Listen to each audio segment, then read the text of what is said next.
Hello, I'm Marja and I work here at the Defiance Public Library System in the Children's Department. I'd like to share with you some of the new juvenile picture book titles which are now available to you with your library card. There are several new picture books about friendship here at the library. First up, The Orange Horse, written and illustrated by Su Kung Liu. This tells the story of an orange horse who has half a photograph of another orange horse. He thinks this is his long-lost brother and begins an adventure searching for him. You might have already guessed that in the end, he finds a new friend. Up on Bob is written and illustrated by Mary Sullivan. This story is about the antics of a dog and a cat that are friends. Though short and sweet, this picture book will delight both dog and cat lovers.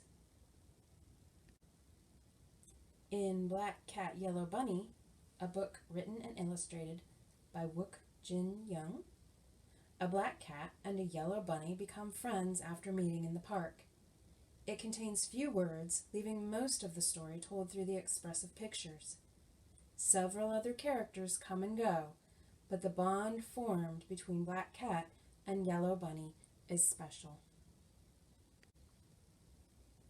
If you like food trucks, you might want to check out this title, Vamos, written and illustrated by Raul Gonzalez.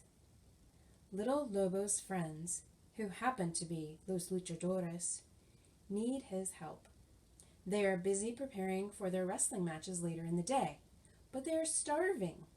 So Little Lobo must give them a hand by picking up their orders from various food truck vendors.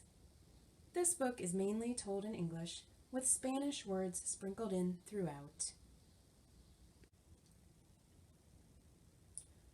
Jujubee and Willow, written by Yujun Sun and illustrated by Shifang Zhu, is a sweet book about two very different trees. The friendship does not start easily for these two characters. One of them is a bit judgmental, perceiving himself to be better than the other. In the end, each tree sees that the other is special in its own way, and they become best of friends. Another story involving a friendship that did not start out easily is titled Boxatex, and it's written and illustrated by Kim Smith. Meg is a boxatect. She builds magnificent things out of boxes. She is the only boxatect at her school. That is, until Simone arrives. Simone is good at everything. And worst of all, she is a boxatect too. The story tells of the continuing competition between the two girls until finally they have to find a way to work together on a project. Also, for those of you who want to pursue becoming boxatects, or maybe already are, in the back of the book there are several pages with a supply list, ideas and instructions for creating your own magnificent box creations.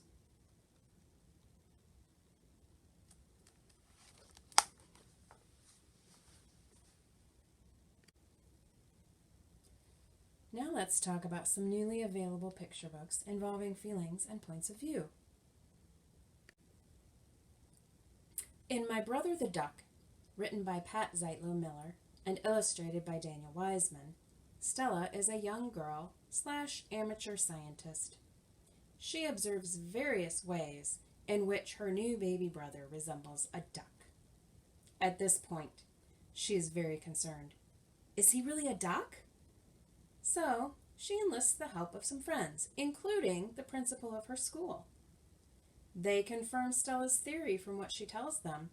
Therefore, the evidence suggests he must be a duck. Well, she decides having a duck for a brother might just be okay. This book is a fun, silly read with the added benefit of helping to describe how perception can be very subjective.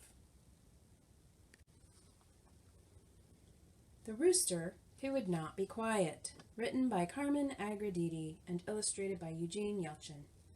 This story is set in a village with a mayor who has outlawed singing. Then one day, A noisy rooster comes to live there.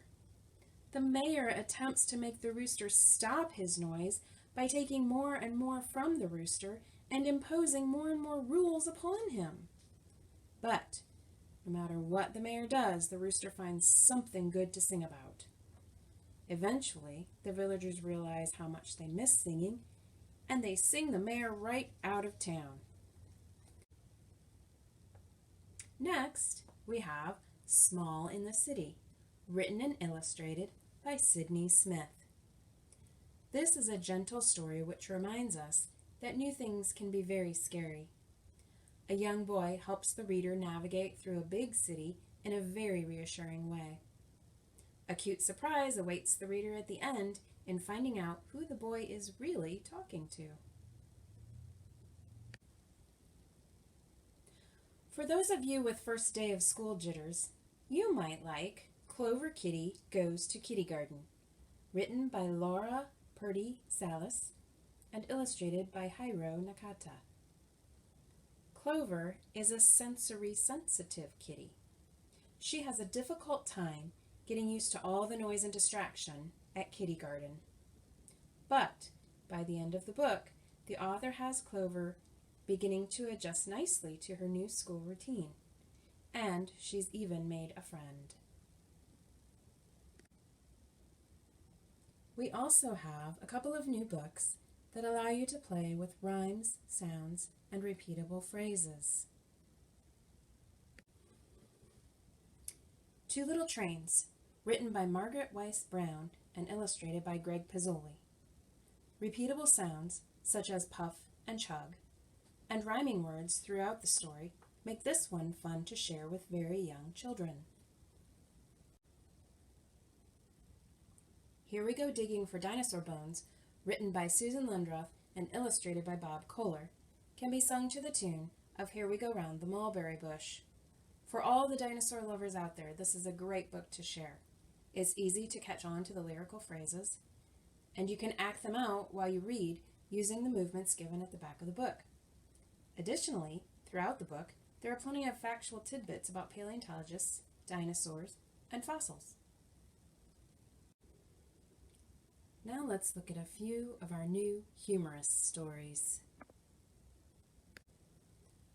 Dirt Cheap, written and illustrated by Mark Hoffman. This story follows the antics of a young boy who desperately wants the XR1000 Super Extreme Soccer Ball. But he needs to find a way to earn the money to purchase it. His first ideas don't go so well, but once he discovers that he can sell the dirt from his yard to earn money, things are looking up. Can you imagine what happens after he sells all the dirt in his yard? Check it out to see how this young boy solves each problem he encounters. Experiment number 256, written and illustrated by Marty Kelly, is a laugh-out-loud story told through the notes of Ian's Science Journal. The reader must also pay close attention to the illustrations, as the notes are simplified bullet points of what is actually happening in the story. The main idea? Ian is building a jetpack for his dog Wilbur. When Ian launches the jetpack carrying his dog, various problems occur affecting a variety of people, including his sister, his grandma, his mom, and his neighbor. Once the problem of the jetpack is resolved, he begins a new experiment with similar issues. This story is just plain fun all the way around. A Bear is a Bear, except when he's not, written by Carl Newson and illustrated by Anuska Alipos. Follow a bear through this book as he decides what kind of animal he is. Children will like to chant along with the repeated phrase, "A bear is a bear except when he's not." What would he be if a bear forgot? Several silly outcomes result when the bear tries to be a bird, a moose, a fox, and a squirrel, until finally realizing his true nature. Lastly, I want to introduce this title, Vote for Our Future, written by Margaret McNamara and illustrated by Micah Player. Every 2 years, Stanton Elementary School closes on a particular Tuesday in November. As you read, you will discover they close because they're a polling station where people go to vote. Throughout the story, various students of the elementary talk to other characters in the book about why it is so important to vote. This story explains in an easy-to-understand way why everyone should vote. Those are the highlights for Juvenile picture books this month. I promise you there are many, many more new titles that we have at the Defiance Public Library system that I didn't mention here. So if none of these sound interesting to you, check out our website at defiancelibrary.org or visit us soon and let us help you find a book that does interest you.